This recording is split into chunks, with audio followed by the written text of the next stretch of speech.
Donc, il me fait vraiment plaisir d'être avec vous aujourd'hui et d'avoir la chance de pouvoir vous présenter les résultats en fait de mon projet de maîtrise qui portait, là, comme le titre l'indique, sur les perspectives de personnes en situation de vulnérabilité socio-économique sur les soins palliatifs et de fin de vie et leur planification.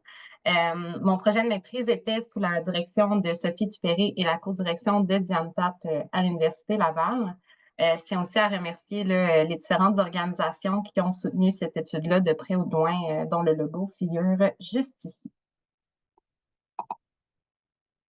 Donc, c'est un plan de la présentation assez classique, donc je vais passer assez rapidement à la mise en contexte. Donc, en fait, depuis l'entrée en vigueur de la loi concernant les soins de fin de vie en 2015, le gouvernement du Québec s'est engagé à ce que toute personne en fin de vie puisse avoir accès à des soins palliatifs et de fin de vie de qualité dans tous les milieux de soins, y compris à domicile.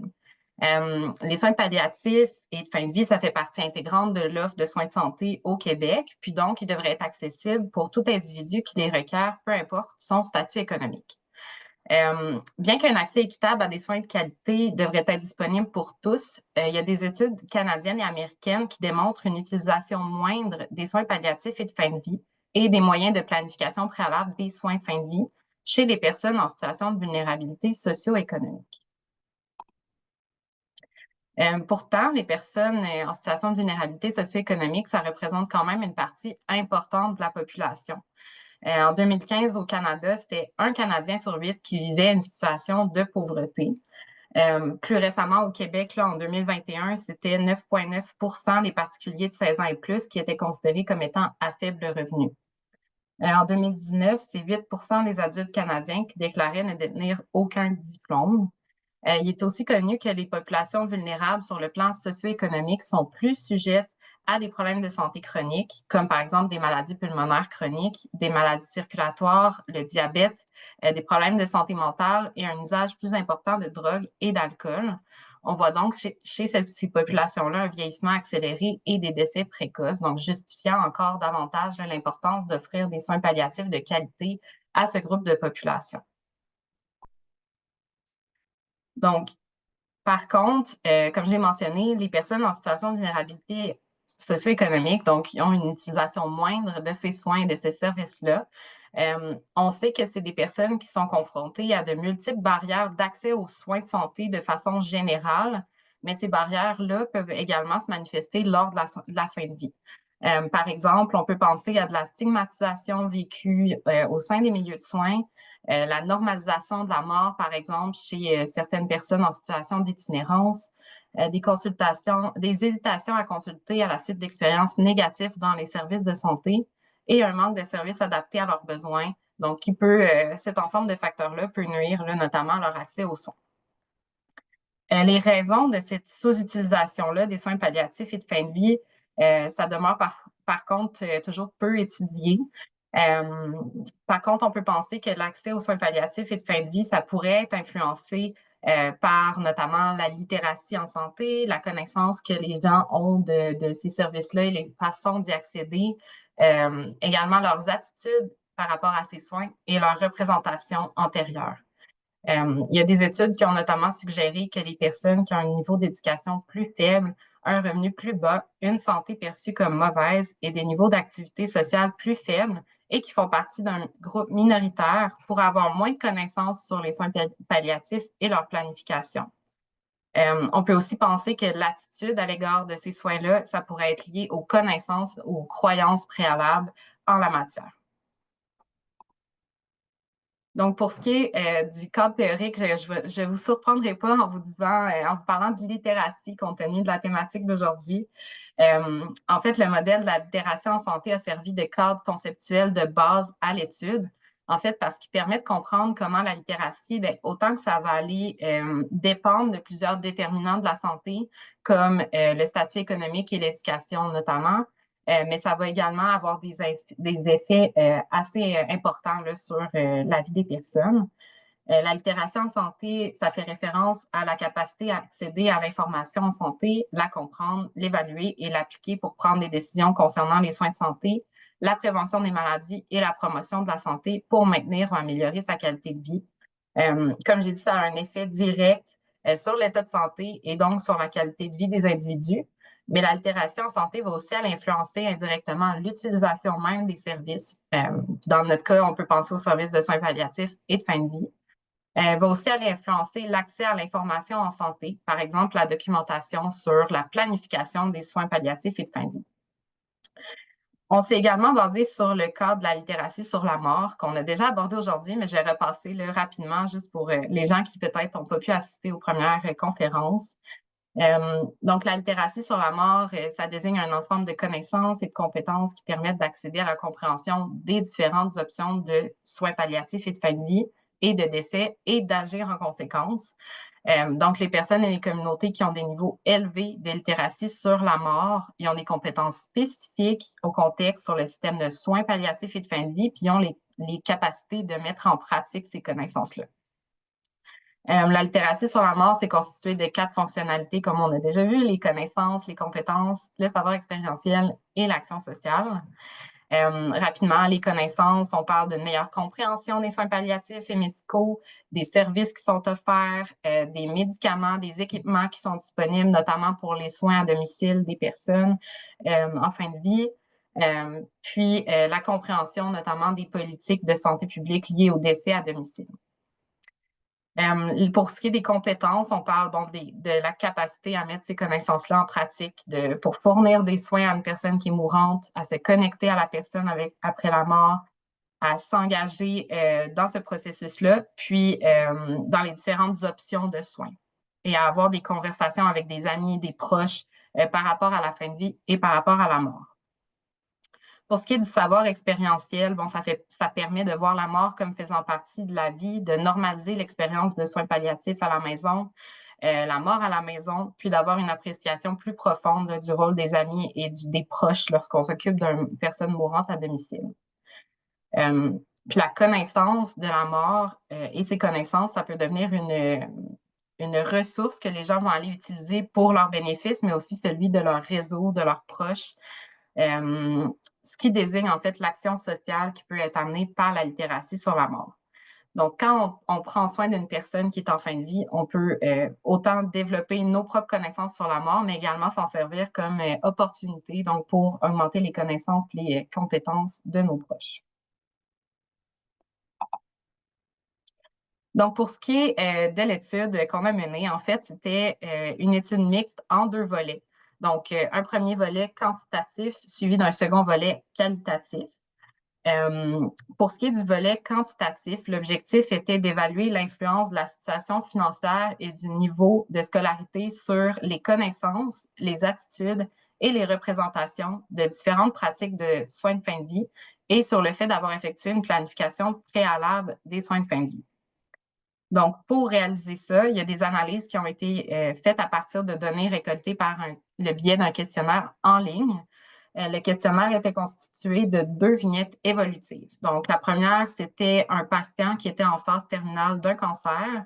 Et l'autre vignette, c'était une personne en fin de vie qui avait des déficits cognitifs et qui avait perdu sa capacité à consentir aux soins.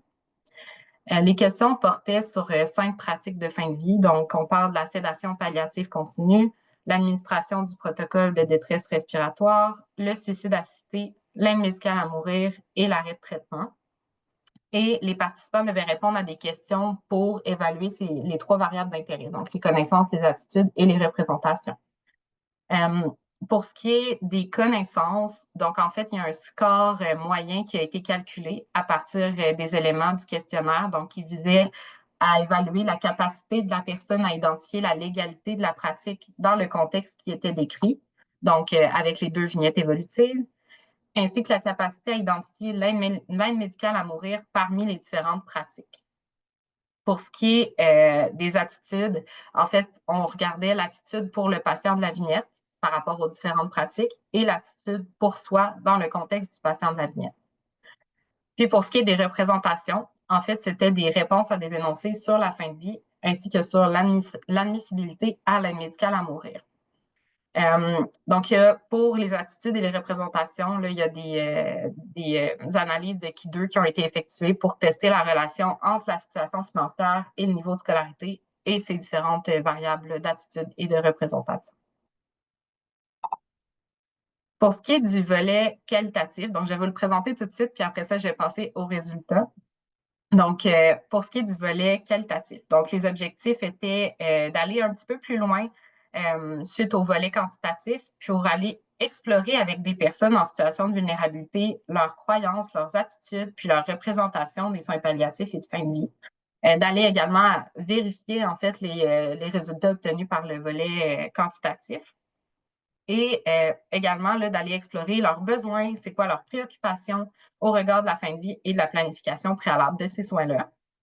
Il y a également, là, dans les résultats, vous pourrez voir qu'il y a également plusieurs solutions là, qui ont été abordées par les participants lors des groupes de discussion.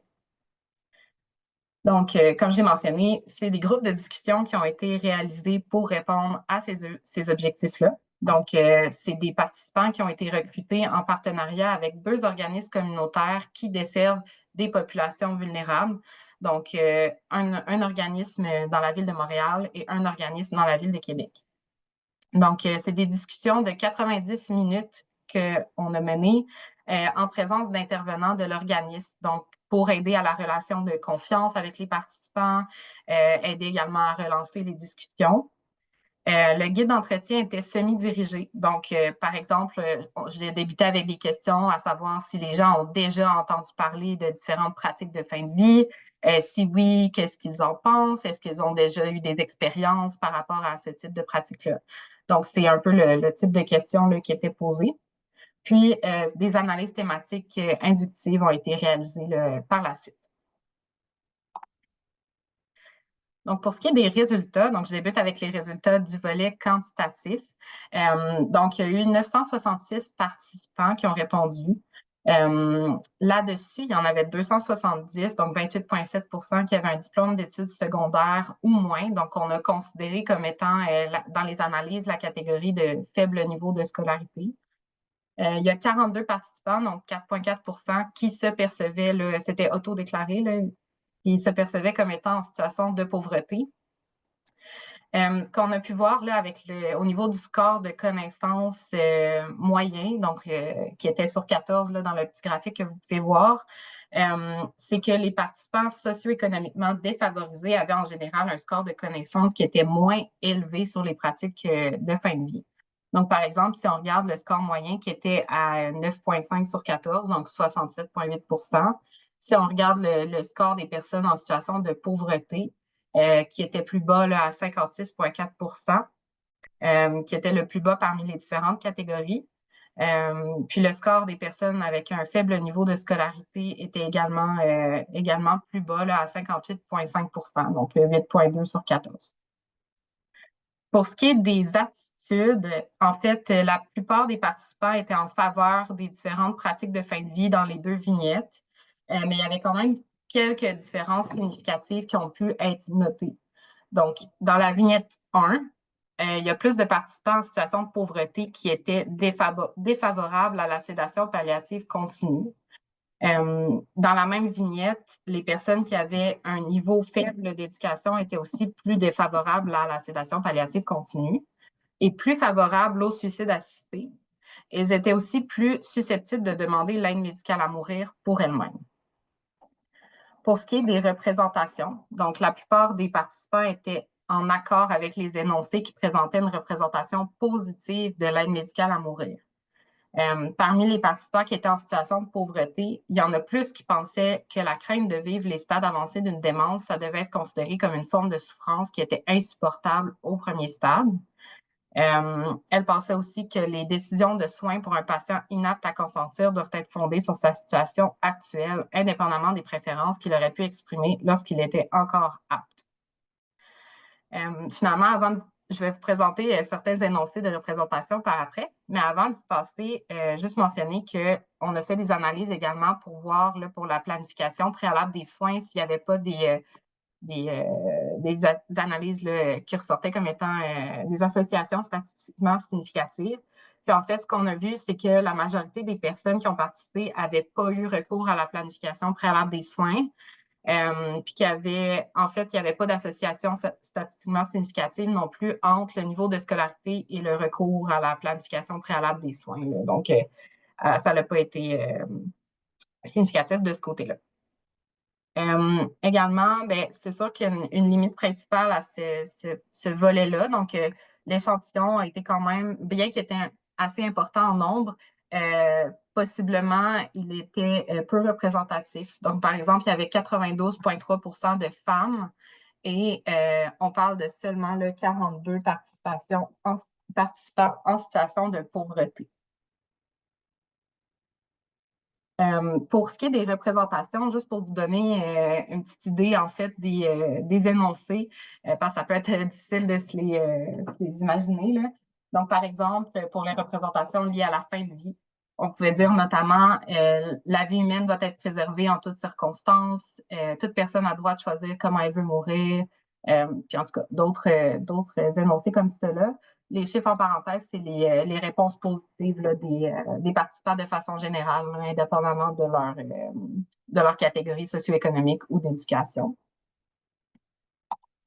Puis les représentations liées à l'aide médicale à mourir, on peut notamment dire l'administration par un médecin d'un médicament qui mettrait fin à la vie en quelques minutes devrait être permise pour des patients en fin de vie aptes à consentir aux soins qui souffrent beaucoup et qui en ont fait la demande. Donc, puis après ça, on diminue les critères et le taux de réponse positive diminuait aussi. Pour ce qui est des résultats du volet qualitatif, donc en fait, pour les groupes de discussion, on a eu 15 personnes au total qui ont participé. Donc, 7 personnes à Montréal et 7 personnes à Québec. La majorité des personnes étaient des femmes qui étaient nées avant 1960, donc qui étaient à la retraite maintenant, qui avaient un revenu familial entre 10 000 et 30 000 et la majorité des gens avaient également une expérience d'accompagnement d'une personne en fin de vie. Pour ce qui est des principaux constats tirés des groupes de discussion. Donc, en fait, euh, par rapport aux croyances et aux connaissances que les gens ont dit avoir là, des différentes options de soins palliatifs et de fin de vie, en fait, ce qui est ressorti, c'est que les gens disaient que ces pratiques-là étaient méconnues, qu'elles n'étaient pas bien comprises. Euh, donc, c'est un constat quand même clé là, de cette étude-là. L'aide médicale à mourir, les gens ont dit que c'était beaucoup plus discuté, mais qu'ils ne comprenaient pas bien la différence, en fait, entre l'aide médicale à mourir et les autres pratiques. Donc, par exemple, les soins palliatifs ou la sédation palliative continue. C'était pas clair pour eux. Il y avait également des méconnaissances au niveau du processus, des critères et des procédures pour recevoir l'aide médicale à mourir. Donc, les participants ont nommé ne pas comprendre, ne pas savoir où aller chercher de l'information ou ne pas comprendre tout simplement le processus. Là. Il y avait aussi une méconnaissance de l'existence même des directives médicales anticipées qui sont un moyen de planification préalable des soins et la façon d'obtenir le formulaire pour en compléter. Il y avait également là, une certaine confusion au niveau des types là, de planification préalable des soins de palliatifs et de fin de vie qui étaient possibles de faire. Donc, de façon générale, on voit quand même une problématique à ce niveau-là. Ensuite, pour ce qui est des compétences et du savoir expérientiel, donc les participants ont dit considérer avoir peu de compétences à s'impliquer eux-mêmes dans les décisions de soins palliatifs et de fin de vie, autant pour eux personnellement, par exemple en prévision de leur fin de vie ou pour leurs proches aussi. Il y a également un élément important qui est ressorti, donc possiblement les personnes, en fait, il y avait une perception de moins bons soins de façon générale, mais également à la fin de vie pour les personnes. Donc, c'est cité un peu de la personne, mais les personnes pauvres, itinérantes, homosexuelles et ayant des problèmes de santé mentale. Donc, ça, c'est ressorti également. Il y avait également, là, au niveau des groupes de discussion, des attitudes diverses envers l'aide médicale à mourir. Donc, par exemple, il y a certaines personnes qui avaient une attitude très positive envers cette pratique-là. Par exemple, ça a été mentionné que ça permet une prise de pouvoir sur sa situation, ça permet d'éviter la souffrance. Mais il y a également des personnes qui avaient une perception très négative de la pratique. Donc, ils disaient, par exemple, que ça va à l'encontre des principes religieux, c'est une mort non naturelle qui est accélérée et qu'il y a des critères qui sont trop restrictifs et discriminatoires. Puis, les gens avaient une attitude qui était extrêmement positive envers la planification préalable des soins de fin de vie, à tout âge et peu importe l'état de santé. Donc, on voyait vraiment un engouement là, des participants des groupes de discussion à s'impliquer davantage, avoir plus d'informations sur la planification préalable des soins de fin de vie dans le futur. Ensuite, pour ce qui est des besoins qui ont été nommés par les gens et leurs préoccupations, en fait, c'est l'élément clé a été vraiment le besoin d'informations adaptées et facilement accessibles sur les soins palliatifs et de fin de vie et leur planification. En fait, là, les gens ont vraiment dit que l'information, ils ne savent pas où aller la chercher ou elle n'est pas claire, elle est pas assez facile à comprendre. Ils ont également identifié certains facteurs qui peuvent faciliter l'accès à l'information. Donc, par exemple, avoir accès à un médecin de famille qui peut répondre à nos questions, c'est un facteur important. Avoir accès à un professionnel du droit, c'est également quelque chose qui est ressorti comme étant facilitant. Toutefois, il y a certains facteurs aussi qui nuisent à l'accès à l'information. Donc, pareillement, ne pas avoir accès à un médecin de famille, par exemple, ça fait l'effet contraire. Donc, on n'a pas nécessairement d'accès facile à un professionnel pour répondre à nos questions. Il y a également le tabou qui entoure la mort, donc le fait que c'est difficile d'en parler, certains n'osent pas aborder le sujet avec leurs proches, avec leurs médecins, ou même avec des intervenants communautaires, là, des organismes qui fréquentent. Puis, que l'information est mal divulguée ou vulgarisée par autant les médecins que le gouvernement. Donc, ce que certains participants ont mentionné, c'est que même s'ils avaient accès à un médecin, en fait, soit le médecin ne leur parlait pas de ces sujets-là ou il ne faisait pas de façon assez vulgarisée. Et même chose pour le gouvernement, en fait, qu'il y avait, comme j'ai mentionné, un manque de centralisation puis de vulgarisation des informations disponibles. Pour ce qui est certains autres problèmes et préoccupations qui ont été nommés, donc sans entrer trop dans le détail, il y a certains participants qui ont nommé, par exemple, la peur de mourir seul, avoir de l'anxiété importante face à la mort, mais ne pas avoir nécessairement de ressources pour y faire face. Également, la peur d'être un fardeau pour ses proches. Donc, beaucoup de personnes ont parlé de l'isolement social et du fait de ne pas avoir beaucoup de personnes vers qui se tourner lorsqu'on a besoin de soins, lorsqu'on a besoin d'informations. Il y a également la crainte qui a été nommée là, entourant l'administration de l'aide médicale à mourir aux personnes vulnérables sans nécessairement leur entière, euh, sans que les personnes soient vraiment d'accord à recevoir ce traitement-là. Donc, c'est une crainte qui a été nommée, par exemple, pour les personnes âgées plus nécessairement, qui ont plus la capacité de vraiment consentir à ces soins-là. Il y a également la responsabilité individuelle de s'informer qui a été nommée. Donc, le fait que même si l'information est accessible, mais qu'on a quand même une responsabilité individuelle de s'informer, mais qu'on ne peut pas aller s'informer sur des choses qu'on ne sait pas que ça existe, par exemple. Donc, différents soins ou la planification préalable des soins qui n'étaient pas connus nécessairement. Pour ce qui est des pistes de solutions, en fait, les personnes ont vraiment mis de l'avant le besoin de rencontrer du personnel de la santé qui est formé, qui a des outils pour les soutenir, qui a une approche personnalisée pour répondre à leurs besoins. Plus de centralisation des informations sur la planification préalable des soins pour les professionnels de la santé, puis également pour la population, là, évidemment. Des moyens d'éducation gouvernementaux. Donc, on a parlé de campagnes publicitaires, par exemple, à la télévision, à la radio. Il y a eu des comparaisons, notamment là, aux campagnes, en fait, à la couverture médiatique qui était faite pendant la COVID pour rejoindre beaucoup de monde. Donc, il y a des comparaisons avec ça qui ont été faites. Une ligne téléphonique pour avoir accès au niveau de la population pour poser des questions directement à des professionnels de la santé en cas de besoin. Puis encore une fois, l'information est facilement accessible et vulgarisée. Il y a également des moyens de communication, d'éducation populaire qui ont été avancés. Donc, par exemple, des groupes de discussion, des groupes d'entraide par rapport à la mort, par rapport à la fin de vie et aux soins disponibles. Et un accompagnement individuel, par exemple, pour aller remplir des directives médicales anticipées, aller remplir des moyens de planification préalable des soins. J'ai mis quelques citations. Je vais peut-être en lire une ou deux seulement parce que pour pas dépasser mon temps. Mais la première, c'est une dame, une personne qui parlait qu'il y a quelqu'un qui doit être responsable parce qu'elle a eu 3 médecins de famille, aucun ne lui a parlé des directives médicales anticipées. Elle dit, il me semble que ça fait partie de leurs obligations. Ça devrait être une obligation du médecin de famille de renseigner les gens.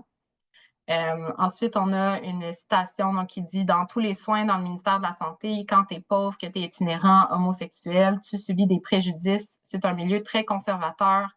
Si en plus tu as un diagnostic psychiatrique, non seulement tu as des mauvais soins à l'intérieur du système, mais en plus tu oublies ça, les soins de fin de vie. C'est sûr qu'on ne te l'accordera pas. Ça, c'est sûr, j'en suis convaincue. » Donc ensuite, il y a une personne qui parle que les groupes de discussion, comme on avait fait dans le cadre du projet de recherche, ça l'avait beaucoup aidé. Donc, elle voudrait des groupes là, pour discuter d'un sujet comme c'est trop tabou, pour permettre de démystifier à travers nos expériences du vécu. Je trouve que c'est une préparation, comme quand il y a des cours prénataux. Elle disait, je trouve que ça pourrait aider à apprivoiser tranquillement la mort sur mesure que tu traverses des étapes. Puis le dernier, donc c'est quelqu'un qui disait qu'elle voulait avoir du coaching, avoir des gens qui pourraient coacher les personnes âgées plus que des ateliers.